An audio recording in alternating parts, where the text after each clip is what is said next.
Automated counting machines pwedeng ma-hack? What? Alright, kinasuhan ako ng COMELEC dahil sa isang video kung saan pinag-uusapan ko yung kahinaan ng automated counting machines or ACM at pwede ba silang ma-hack? Ito po si Attorney Harold Respicio at kinasuhan ako ng COMELEC at ipapadisbar din daw nila ako at tatanggalin din daw yung lisensya ko bilang CPA mula sa PRC. Wow! Nakakatakot, alright? Yung video na yon na sinasabi nila ay pinatanggal na nila mula sa Facebook. So, hindi nyo ma-access. So, pag-uusapan natin ngayong araw na ito kung ano yung laman ng video na iyon. Alright. Ako bilang abogado ay isa rin akong IT expert kasi bago ako naging abogado ay isa akong CPA. Nagtrabaho ako sa Deloitte, ang #1 auditing firm sa buong mundo. At ang expertise ko was information systems audit. Kaya alam ko ang lahat ng mga bagay na yan. Marunong akong mag-code at marunong akong mag-hack. Ang trabaho ko before was tignan yung mga kahinaan ng mga computer systems at sasabihin ko, "Hoy, pwedeng i-hack ito, baka gusto mong ayusin." Actually, dun sa video na yon sinabi ko lang na, "Hoy, COMELEC, merong kahinaan itong automated counting machines, baka gusto ninyong ayusin." So, Attorney Harold Respicio, ano ba yung sinasabi mong kahinaan doon sa video na yon? Ang sinabi ko was, sabi ko, kapag connected yung ACM sa internet bago mag-print ng election return, pwedeng ma-hack yung makina at madaya ang eleksyon. Wow, Attorney Harold Respicio, please explain. Ano ba ang proseso ng pagboboto gamit ang automated counting machine? So, ito po yung proseso. Ayon sa rules na inilabas ng COMELEC, yung automated counting machines ay nasa presinto on the day of elections. Yung automated counting machine na yon ay connected sa internet the whole day. At kapag boboto ka, ilalagay mo yung boto mo doon at bibilangin ng makina lahat ng boto. Pero yung pagbilang ng makina, para siyang nag-i-score ng basketball. Habang bumoboto ang mga tao, merong running score. Pero hindi katulad ng basketball, yung score doon sa loob ng voting machine na yun, hindi mo nakikita. Walang nakakakita. At makikita lamang yung final score pagkatapos na ng pagboto matapos ang 7:00 ng gabi on election day. At lalabas yung information na yon sa pamamagitan ng pagprint ng election return. Tapos yung makina, ipapadala niya yung result sa servers ng COMELEC at yun yung official na returns ng election.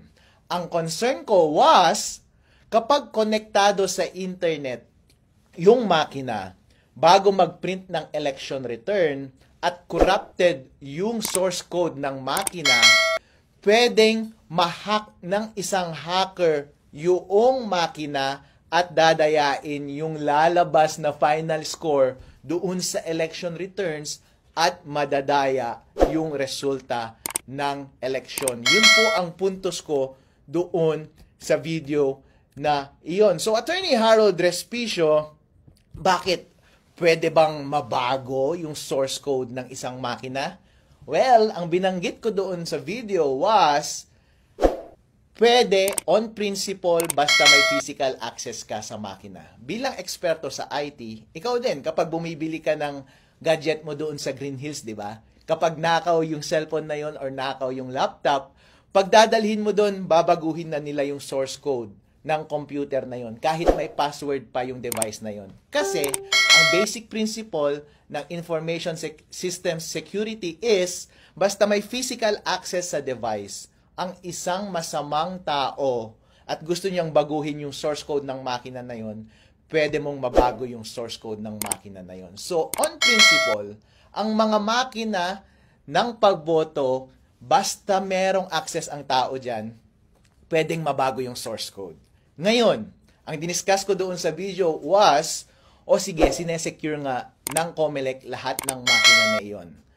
Actually, meron bang opening, ang sinabi ko sa video is, meron bang opening or instance na baka hindi nakatingin yung gwardiya na merong bad actor doon at baguhin niya yung source code? Kayo na lang ang humusga, di ba? So, mahirap iwasan yon kasi kahit gaano ka pa ka-stricto sa pagbantay ng makina, kahit konting sandali lamang na merong access ang masamang tao doon sa makina, halimbawa, galing sa loob ng gobyerno, kung gusto nilang dayain yung eleksyon, pwede nilang dayain yung eleksyon. Yun yung binanggit ko doon sa video na iyon. Ngayon, hindi mo maiiwasan yung bagay na iyon. Kaya, ang alternatibo mong solusyon dyan ay, kapag nagtanim sila ng masamang code, source code, doon sa makina, at may opening sa hacker, pwedeng i-hack. Dapat ang gawin mo, during election day, wag mo siyang i-connect sa internet. Kasi kahit corrupted yung source code nun, kahit ano pa ang gawin ng hacker, hindi niya ma-access yung device. Therefore, hindi niya mababago yung score. And kapag hindi niya nabago yung score, ang lalabas na score ay yung tamang score sa makina at walang magagawa yung makina. Once i-connect mo na siya sa internet later at ipadala mo yung results sa server ng COMELEC, hindi mahirap nang dayahin yun kasi may kopya na lahat ng watcher ng totoong resulta ng eleksyon. Yun yung binabanggit ko na pwedeng opening doon sa video na iyon. Doon sa video na iyon, naging detailed ako sa pag-discuss ng teorya ng computer securities at paano i-take advantage yung kahinaan na yun doon sa sistema ng automated counting machine. So, nag-code ako doon, dinemo ko kung paano mo talaga siya gagawin code by code, line by line, at ginamit ko itong laptop ko para i-demo in actuality paano siya gagawin. Para, pag nakita ng COMELEC yung video na yun, oo nga no, o kaya nakita ng taong bayan yung video na yun, sasabihin nila, oo nga no, convincing yung explanation ni Harold. Pwede ngang mangyari. Ayusin nga natin to. Actually, yun yung purpose ng video na yun eh. Yun yung hope ko na sana maayos ng COMELEC yung rules nila. Kasi, ang simple lang siyang pwedeng ayusin. Walang mawawala sa atin. Ang gagawin lang ng COMELEC is, babaguhin niya lang yung rules niya kung paano natin i-handle yung ACM machines during election day. Kasi right now, may lunabas na rules ang ACM kung paano i-operate yung voting machine na yun on election day. At kapag babasahin mo yung rules, connected na siya sa internet on the whole day. And walang instruction doon na dapat hindi siya connected sa internet or dapat i-connect mo lang siya sa internet after mag-print ng election returns. Ang recommendation ko was, bilang eksperto, ay magdagdag ka lang ng isang linya doon sa rules mo, COMELEC, at sabihin mo doon na wag mong i-connect sa internet habang nagbobotohan at habang nagpiprint ka ng election return. At i-connect mo lang sa internet pag magsesend na ng data papunta sa server ng COMELEC. May masama ba dun? Walang masama dun. Walang mawawala sa COMELEC, walang mawawala sa botante ng tao kapag yun ang gagawin mo. Yun lamang ay isang expert advice ko para mapabuti yung sistema ng COMELEC. Napakadaling solusyon po, Chairman George Garcia, okay? So sabi ng COMELEC, Attorney Harold Respicio, bakit naman kasi hindi mo na lang sinulatan yung COMELEC para i-report yan, para mag-usap kayo ng COMELEC? Bakit mo pa inilabas sa public? Actually, sir, nilabas ko yung video na yon on the day na nag-demo yung COMELEC doon sa aming probinsya, sa Reyna Mercedes Isabela. Kasi tumatakbo rin akong vice mayor doon sa aming probinsya. And during demonstration, kinausap ko yung head ng COMELEC sa aming bayan. Tinanong ko siya about sa vulnerability na ito. Hindi niya masagot at dinismiss niya ako. Dismissive siya sa akin. Pinakausap niya sa akin yung provincial COMELEC. Tinanong ko siya, pinagalitan pa ako. Dinismiss niya ako at binabaliwala niya yung concern ko. So anong gagawin ko? Malamang kapag erase ko sa COMELEC, since ganun na yung attitude niyo COMELEC, wala na akong ibang choice kundi ibigay sa taong bayan yung impormasyon na yon at sila ang mismong magtutulak sa COMELEC na improve nila yung sistema nila. Alright? At sinasabi rin ng COMELEC ngayon, merong isang question na yang si Harold Respicio, nagkakalat lang yan ng masamang impormasyon, misinformation. Eh kasi kung nagsisinungaling yung voter machine natin, kung pwedeng ma-hack, meron namang randomized audit. So, tama, pwede kang mag-randomize audit. Pero ibig sabihin ba walang nangyaring dayaan? Totally, hindi. Kasi, Kapag meron ako bilang hacker at may access ako dun sa automated counting machine, pwede kong piliin yung machine na pwede kong dayain. Pwede kong sabihin na itong mga makinang ito, wag nating dayain, pero yung makina number 1, 2, 3 dito sa precinct na to, dayain natin. Paano kapag dun sa randomized testing mo, ang itest mo ay yung mga makina na hindi nadaya? The only way na pwede mo lang masabi na totally na walang nangyaring dayaan sa election is itest mo lahat ng voting machine at i-secure mo lahat ng resibo ng boto doon sa ballot box na yon. At dapat isa-isahin mo kung nagmamatch lahat ng ballot box at saka yung resulta ng boto. Since hindi ginagawa ng COMELEC, hindi nila pwedeng i-discount yung possibility na pwedeng madaya yung election. Yun yung point ko po doon sa video na iyon. Ang question pa sa akin ng media is, Attorney Harold, bakit ginamit mo ba yung doon sa video mo, ginamit mo ba yung code ng COMELEC, source code ng COMELEC? Hindi!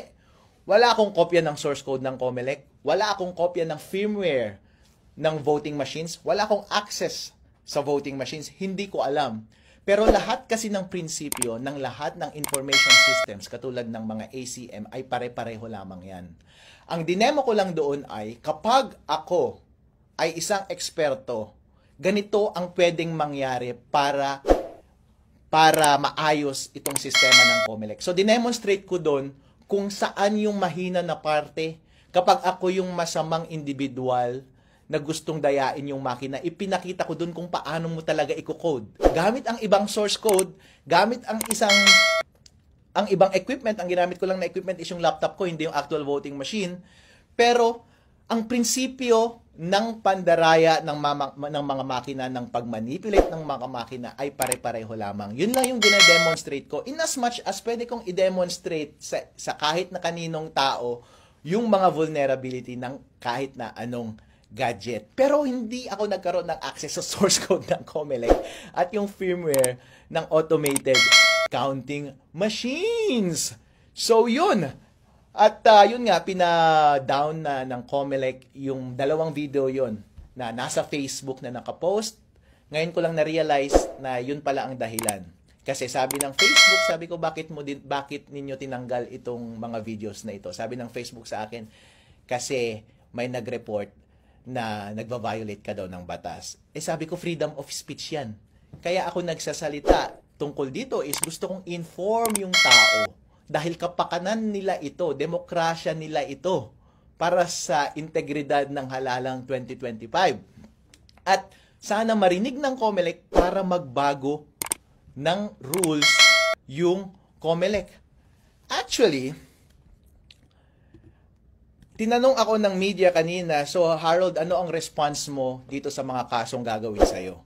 Kasi ipapadisbar ka pa daw sa Supreme Court at tatanggalin ka pa daw ng lisensya mo bilang Certified Public Accountant dyan sa PRC. So anong response mo? Talagang ganyan ang buhay. Wala tayong magagawa. Kung gusto nila, kunin na rin nila yung kaso ko kasi gusto na naman nilang sirain ang buhay ko. Pero ang bottom line is, Chairman George Garcia, pagkakataon mo to na patunayan ang iyong sarili. Legacy mo ito. Hindi ko alam kung ito ang una o huli mo bilang chairman ng COMELEC. Gusto mo bang matandaan bilang chairman ng COMELEC na nagpapatahimik sa mga concerned citizen na gusto lamang ng tapat na eleksyon? Or gusto mo makilala bilang isang professional at mature na commissioner na nakikinig ng feedback, especially mula sa expert, at titignan mo yung sistema mo kung tama ba o mali. At kung tama, babaguhin mo. At kung hindi naman totoo yung sinasabi ni Attorney Harold Respicio, and then let the public judge for themselves. Dahil pinakamahalaga po lahat ang kalayaan ng tao na magsalita. Nangyari na po ito paulit-ulit sa maraming gobyerno sa buong mundo, kung saan merong mga taga-tuligsa sa gobyerno at pinapatahimik nila yung taong iyon. Pagdating sa huli, ang talo ay yung mga abusadong gobyerno na iyon. Pagdating sa huli, ang katotohanan pa rin ang lalabas. Kaya ang advice ko sa COMELEC ay, kung sa tingin ninyo, aatras ako sa informasyon na to, or aatras ako sa kandidasiya ko, bilang Vice Mayor ng Reyna Mercedes ng Isabela, well, hindi ko gagawin yun. Dahil nagtitiwala ako sa ating batas na ang tama at ang karapatan nating mga individual na malaman ang lahat ng transaksyon ng gobyerno ang siyang magwawagi sa huli. So, yan po. Ako po si Attorney Harold Respicio and this is The Respicio!